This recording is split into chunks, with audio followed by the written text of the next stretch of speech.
In the land of grills, yes, we are, folks. If you're first time watching this, please subscribe down below, leave a thumbs up.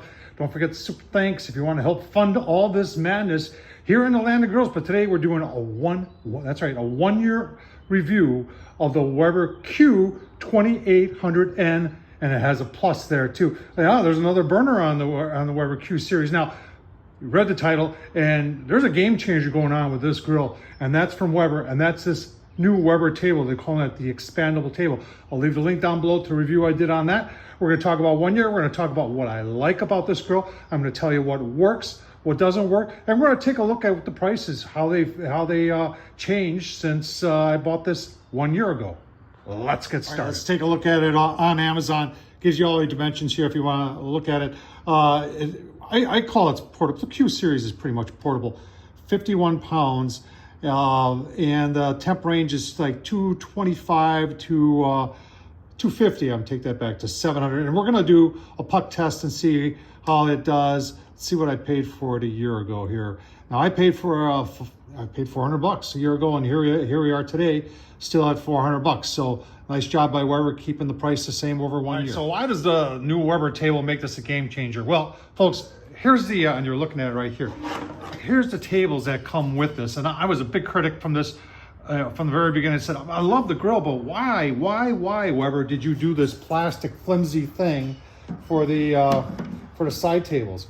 I mean, it is not the old style where it would flip up. Had a lot more stability to it. In fact, hang on, I actually did a modification. I'll show you that. We put on our own removable table. This is actually made for a Weber 22 inch. It's an aftermarket product, but I modified it here to fit on the Q2800N, and it just comes on and off just like that. And this part here is metal and just goes on like that. I'll leave the link down below if you are interested in doing that yourself.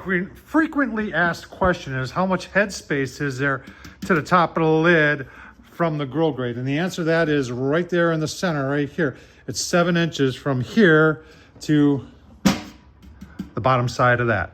There are two grates. They're porcelain coated enamel cast iron, and they give a lot of weight and a lot of thermal mass. And these things made by Weber are heavy duty. And if you're noticing on the back side is that there's these troughs here that mimic the same outline as your stainless steel gas burner. Pretty cool. A bunch of questions as what this is, and I couldn't find anything. Some of you have commented and said that's for an accessory. Even one person said, well, Tom, that's where the rotisserie fits.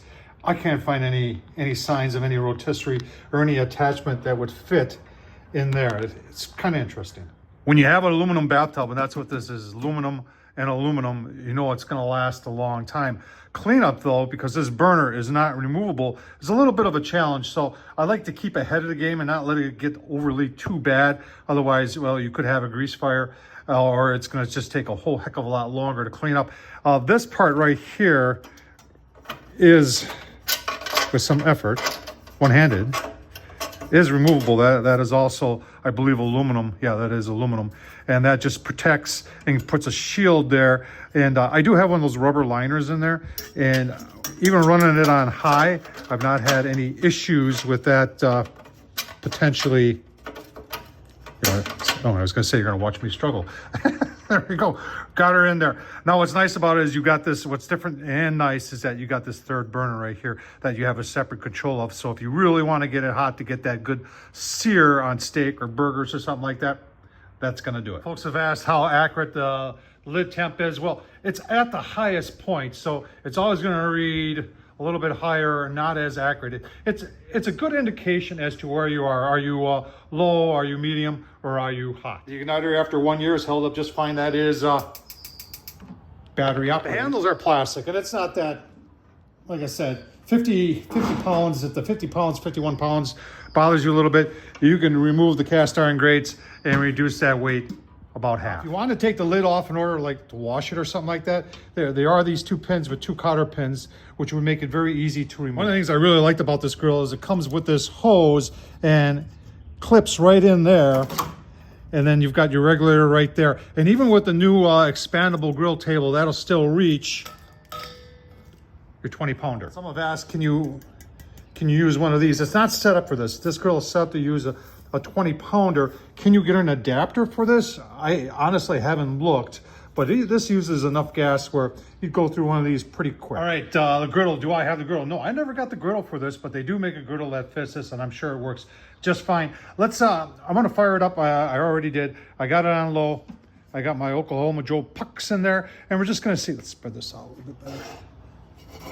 And just on low, see what our temps are. Then we're gonna go to high, see what our temps are, and then we're gonna hit the plus and see how hot it really gets. All right, had it on low now for just shy of 15 minutes. Lid is saying almost 350. Let's see what the pucks are reading.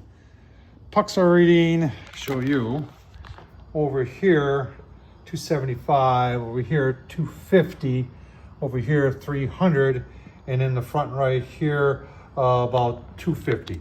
All right, let's turn it up to medium and see how it does. Settings are, it's pretty self-explanatory. You've got the lowest, and you show it right there, and then that would be half, and then that would be full, and that's the plus, and that's that center burn. All right, another 15 minutes, set on a medium. Lid says 500. We are 500 there. We're 475 there, 550 there, and then about 435 there. Let's turn it up to high. So right, another 10 minutes we've been at high. See, a lid is reading 600. You know, I'm impressed with the gas grill that doesn't get, when you put it on high, it doesn't get crazy hot, because a lot of them do. But here we are at, you can see 550 there, 600 there, 600 there, 650, almost maxed out there. So what I'm gonna do, I'm gonna pull the Oklahoma Joes, because they don't like nothing more than 650. And I'm gonna turn the Q on, and we'll use our infrared thermal for the final temps. All right, got the max on. Let's see how we're looking here. Use our thermal. 689.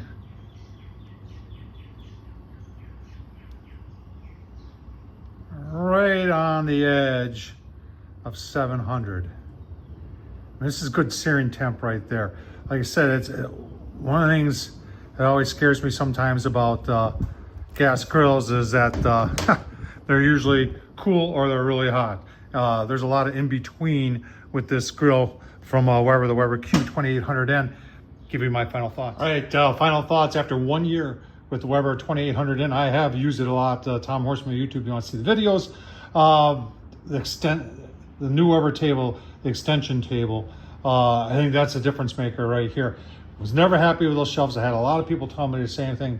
Love the grill, hate the shelves. Showed you the mod I did to make that work, or you could spend the extra 200 bucks and get this nice table from Weber. Total, the two together is 600 bucks. So it's starting to get pretty gosh darn pricey, but there's a lot of quality there too in both products. So what would you choose? I'm gonna hold on to it. I think it's an excellent, a larger size portable grill. If you've got a smaller house, you don't have a whole lot of room to store stuff. That store is really easy. That store is really easy. And you can take it out and you can have plenty of space to cook and prep on both sides. Tom Horsman, YouTube. Thumbs up, leave a comment. Hey, if you want to support the madness, super thanks down below. Thanks for watching, folks.